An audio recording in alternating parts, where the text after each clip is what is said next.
장녹수, 미혹의 이름으로 남은 여인. 낮은 신분에서 궁궐로 한 여인이 걸어 들어오다. 장녹수. 후대 사람들은 이 이름 앞에 요부라는 낙인을 쉽게 붙였지만 실록이 남긴 첫 모습은 화려하지도 위대하지도 않았다. 그녀는 원래 제한대군의 집에서 일하던 노비였다고 전해진다. 기생 신분으로 살아가던 여인으로. 당시 조선 사회에서 가장 아래쪽에 놓인 삶이었다. 그러나 녹수에게는 남다른 재주가 있었다. 노래를 부르면 소리가 곱게 길게 울렸고 춤을 추면 손끝과 눈빛까지 이야기를 담고 있었다. 사람들은 그녀의 얼굴이 절세미인은 아니라고 말했지만 한번 마주 앉아 술을 나누고 나면 쉽게 잊히지 않는 기미가 있었다고 했다. 시간이 흘러 연산군이 즉위하고 궁궐에는 잔치가 잦아졌다. 왕의 마음을 달래기 위해 또 정치의 불편한 공기를 가리기 위해 가물을 아는 사람들은 자주 불려 들어왔다.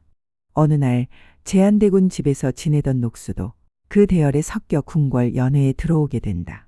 이것이 훗날 조선의 역사에 이름을 남기게 되는 첫걸음이었다.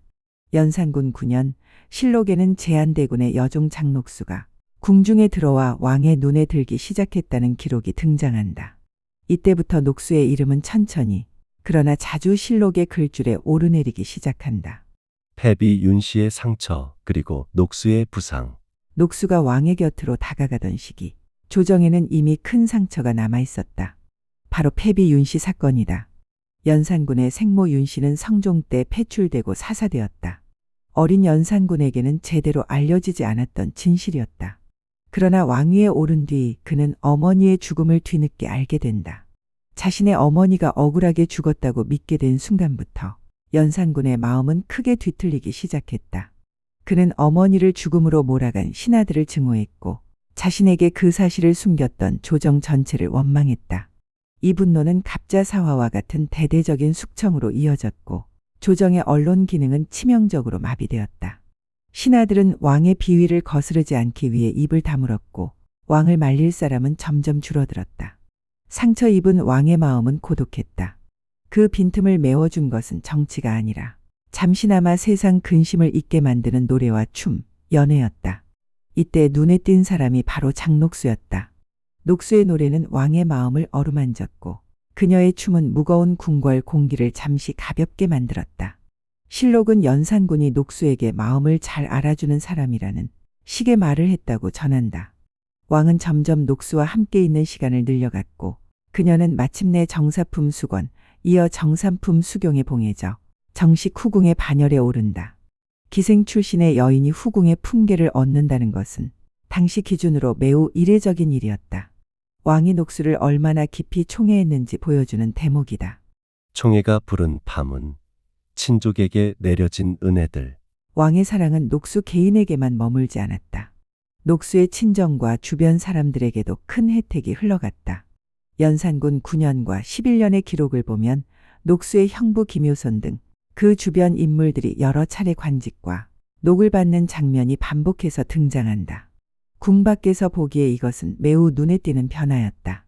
이미 살림과 대간이 밀려난 조정에서 한 후궁의 인연만으로 사람들이 벼슬을 얻는 모습은 민심에 좋을 리 없었다. 왕의 입장에서는 사랑하는 사람의 가족을 챙겨주고 싶은 마음이었겠지만 사람들의 눈에는 권세를 등에 업은 한 무리가 점점 더 힘을 키우는 것처럼 보였다. 이 시점부터 장녹수는 단순한 후궁이 아니라 연산군의 사치와 편애 그리고 기울어진 정치의 상징으로 조금씩 변해가고 있었다.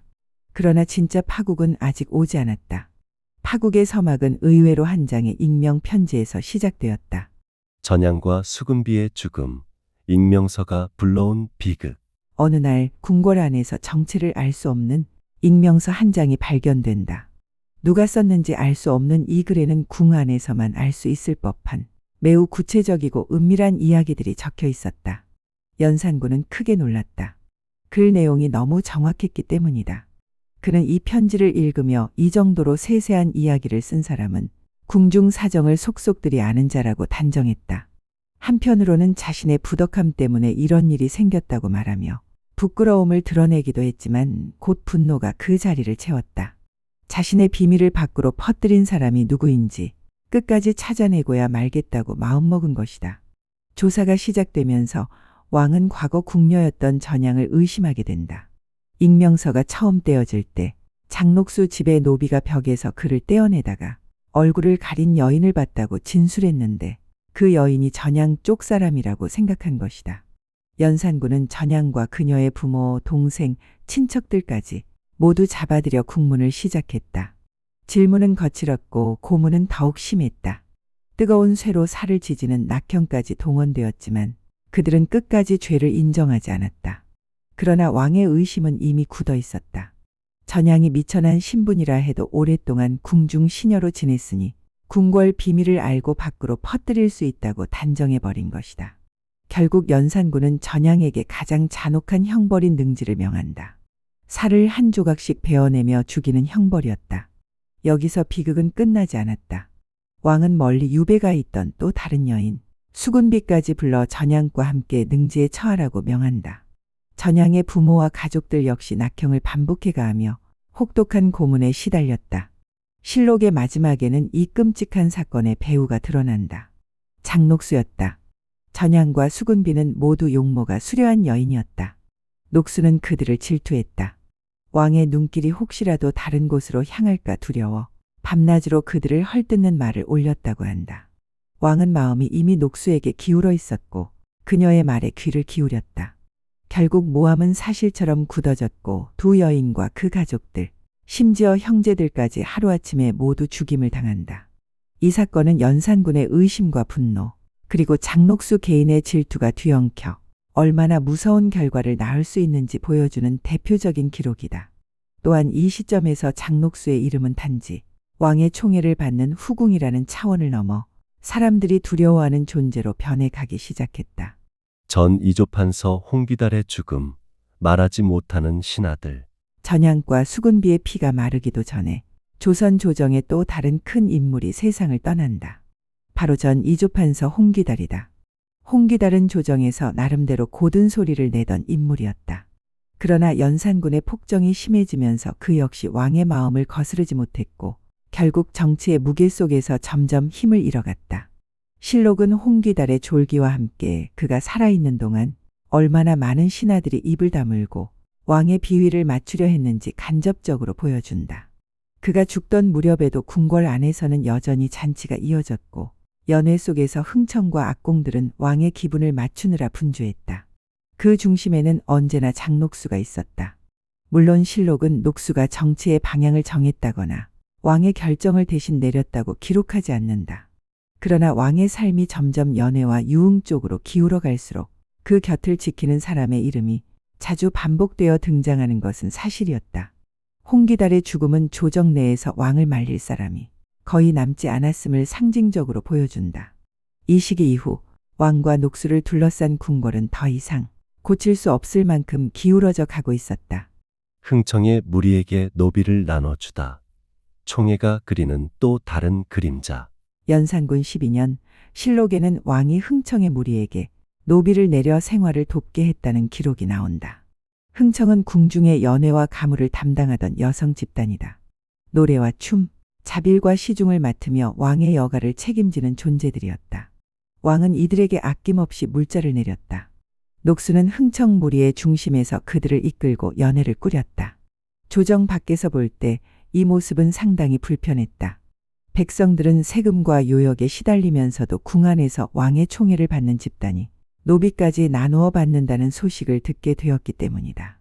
실록은 이 장면을 적으며 왕의 행적이 지나친 향락으로 흐른다는 어조를 보인다. 하지만 이미 조정은 왕을 제대로 제어할 힘을 잃고 있었다. 장녹수의 이름은 이 과정에서도 계속 언급된다. 총애받는 후궁 하나가 궁궐 경제와 인사, 심지어 노비 분배에까지 영향을 미쳤다는 인상이 사람들의 마음에 뿌리내리기 시작했다.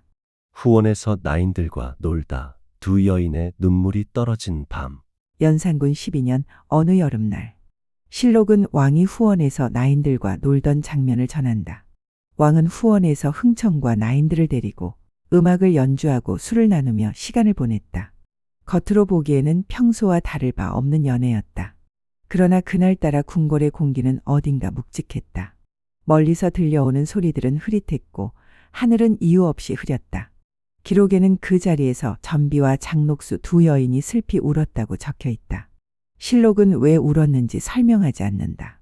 그러나 이미 반정을 준비하던 세력들이 보이지 않는 곳에서 움직이고 있었고 조정의 분위기는 눈에 띄게 불안해져 있었다.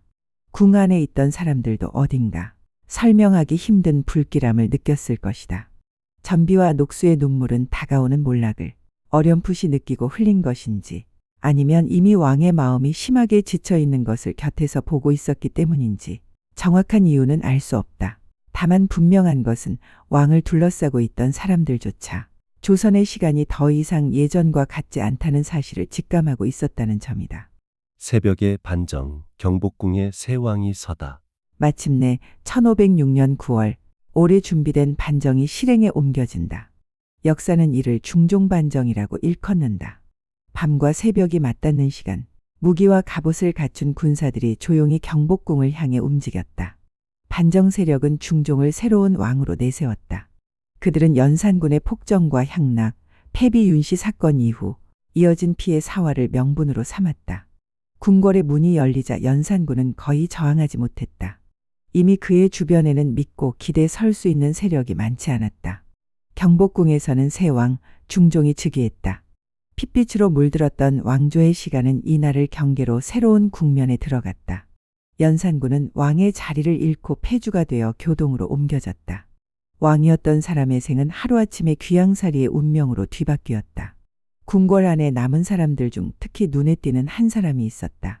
바로 장녹수였다. 장녹수의 최후, 미혹의 이름으로 잘리는 생. 반정군이 궁을 장악하자마자 장녹수는 붙잡힌다. 중종실록은 그녀가 임금을 미혹하게 했다는 죄목으로 처형되었다고 기록한다. 모든 책임을 한 사람에게 돌리는 방식은 새로운 정권이 흔히 사용하는 방법이었다. 실제로 장녹수가 정치를 주도했다거나 나라의 중요한 결정을 내렸다는 기록은 실록 어디에도 보이지 않는다.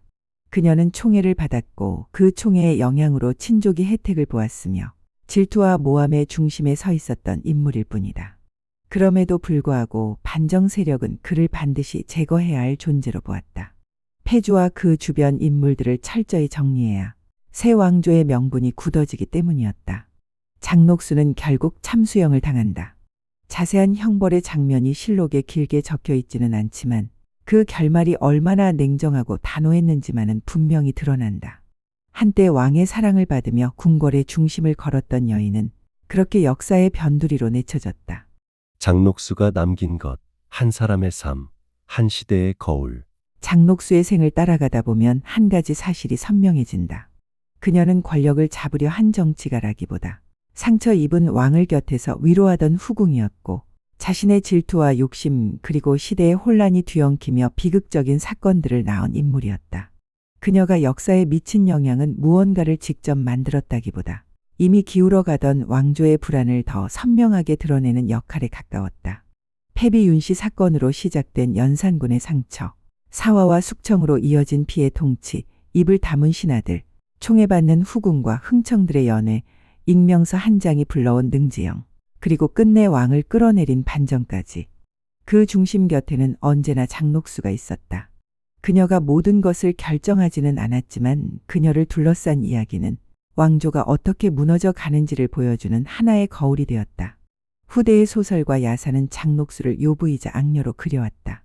하지만 실록에 남은 사실만 놓고 보면 그녀는 시대의 상처와 권력의 흐름 속에서 과도하게 상징이 되어버린 한 사람에 지나지 않는다. 역사는 종종 한 사람의 이름에 시대의 책임을 함께 얹어버린다. 장녹수의 이름도 그 무게를 짊어진 채 지금까지 전해지고 있다. 비밀의 궁중록은 이 이름을 다시 불러 선하게 단순한 잣대가 아니라 그 시절 궁궐을 뒤덮었던 공기와 감정, 그리고 역사가 남긴 선택의 결과를 조용히 되짚어 보고자 한다. 장녹수, 그녀의 삶은 지나갔지만 왕과 신하, 후궁과 백성이 얽힌 그 시대의 흔적은 지금도 조선왕조실록 속에서 여전히 살아 숨쉬고 있다.